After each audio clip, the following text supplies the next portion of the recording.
मी माझी भूमिका माझ्या समाजाला माहीत आहे।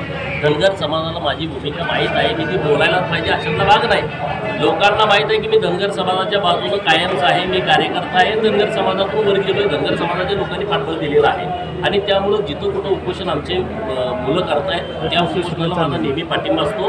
देवेंद्र फडणवीसांनी पण या बाबतीमध्ये स्पष्टता दिली की धनगर समाजाच्या आरक्षणाच्या बाबतीमध्ये मी पहिल्या कॅबिनेटमध्ये देतो म्हणालो होतो, परंतु त्यातल्या काय क्रिटिकल परिस्थिती त्यांनाही माहिती आहे, आम्हालाही माहिती आहे।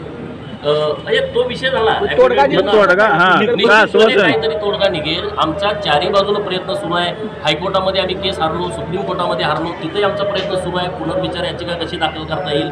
दुसऱ्या बाजूला जी समिती नेमली, सिडनी समिती आहे, त्या समिती 5 राज्यामध्ये जाऊन आली आहे, 2 राज्यामध्ये जाऊन येऊन त्यांना रिपोर्ट द्यायचा आहे।